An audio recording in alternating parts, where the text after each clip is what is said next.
Greetings, members, one and all of the Salivation Nation. The question that we all want to know the answer to, well, it's fairly complex, but we'll try to break it down in this video. So let's explore.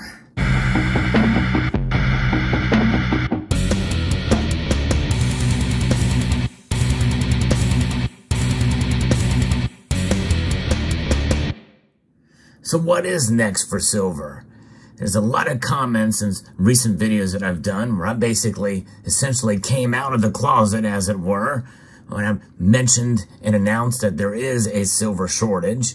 And of course, there are some nuance and some stipulations in that, and it could be temporary, but for now, at least according to the Comex and the LBMA vaults, there is a shortage.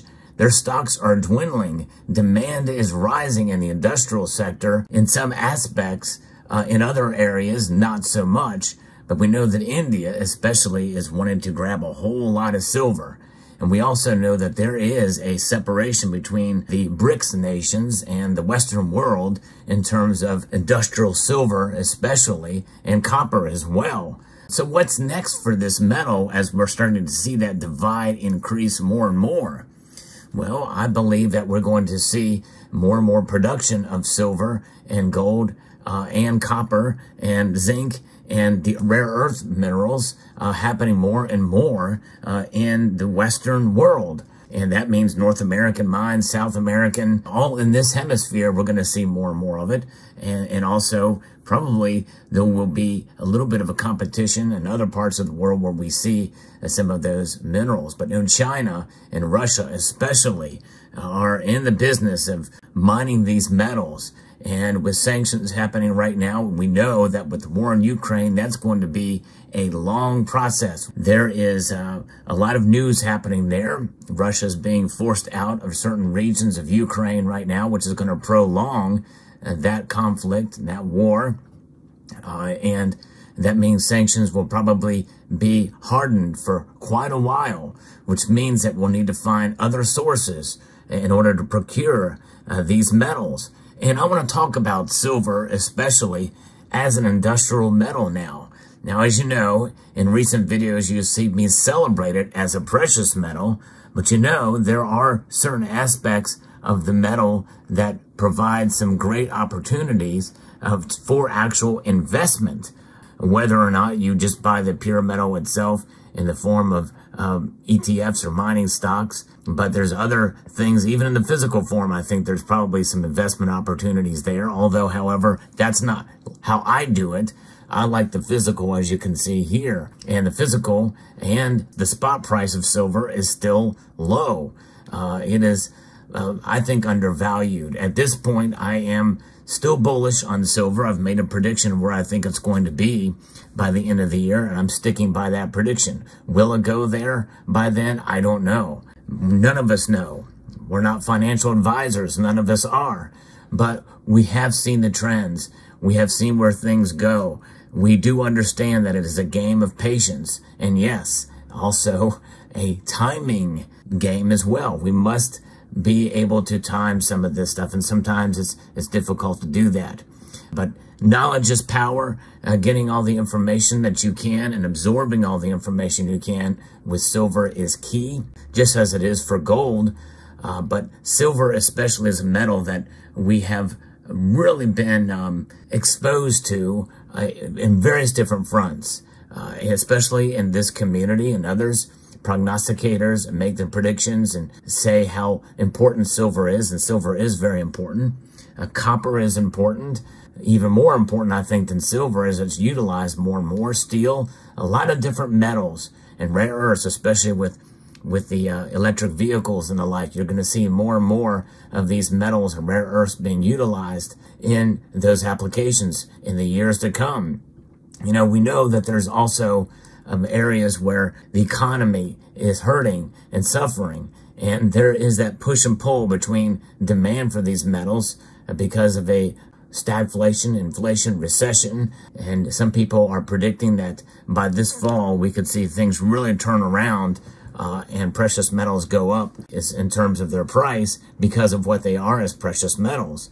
but there will be demand no matter what happens. I believe with a recession and the like, there's going to be expenditures out there because of the modern monetary theorists that want to do more spending into these stimulus packages.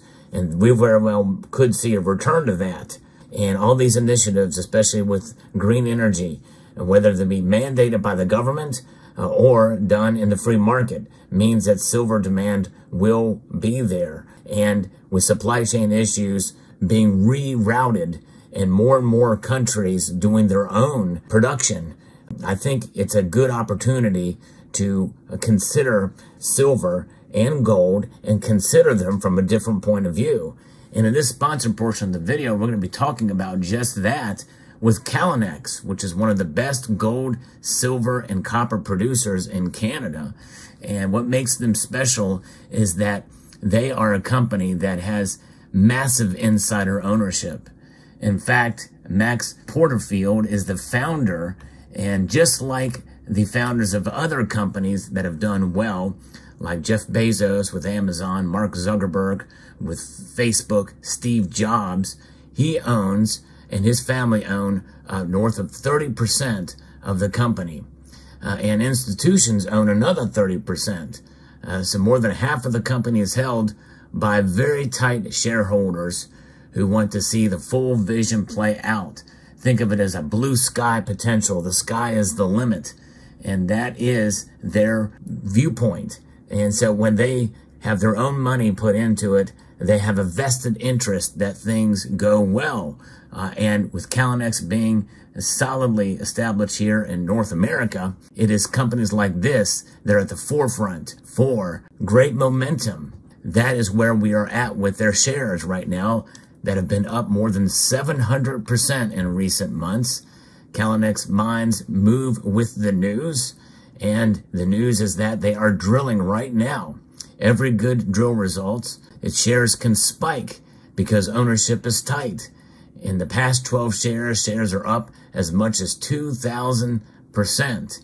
It's a fast-moving company, and it's drilling as we speak. And so news could break at any moment where those drill results could mean a massive spike in their shares. Now, again, it's a high-risk, high-reward type of stock and company, but nonetheless, they have been proven in the past. We'll talk about that in a moment.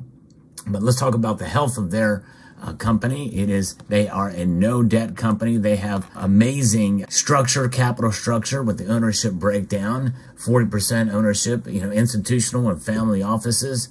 They're 35% retail investors. They have a market cap of $39 million, no debt, and they have $3.9 million cash on hand. And so it is a very healthy company. That is something you want to look into for investment strategies. But again, it's one of those things where you make those decisions based off of your research. A lot of what I'm talking about can be verified through research on your own. Now, this is a very interesting aspect about this company in terms of its shares, and that there's two companies I want to tell you about. The first one is Altius Minerals. It's a company that was founded in 1997, and they do deals. They find the opportunities out there, and they invested in Callinex at a time when the stock was much higher. We're talking $3.11 a share is what they purchased it, thinking that was undervalued and a great deal. When now the share is about 42% less than that. So right now you can get this Callinex stock for much lower than what Altius Minerals bought it for. Another company is Mackenzie Investments, and they are rated by Morningstar and LIPOR as #1 best performing fund in the past 10 years, and they also invested at around $3 a share.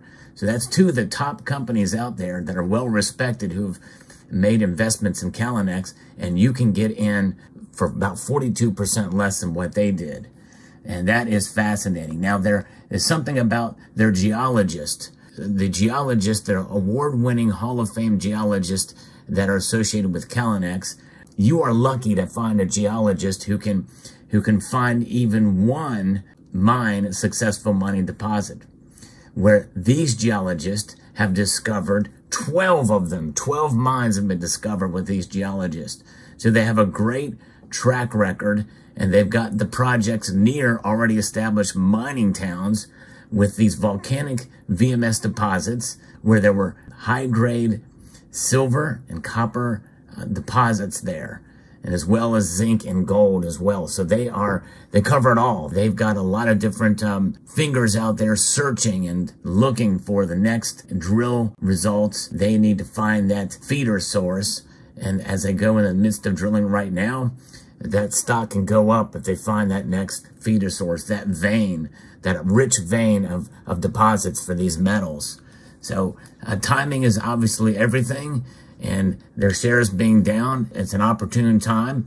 But again, do your own due diligence as you look into this company. I will post a link in the description below to the company where you can view their presentation, and you can contact them directly to ask questions about their company or an organization. So let me know what your thoughts are in the comment section below. Would like to extend a multitude of gratitude to you all for taking the time to watch, and encourage you to please rate, share, comment, and subscribe.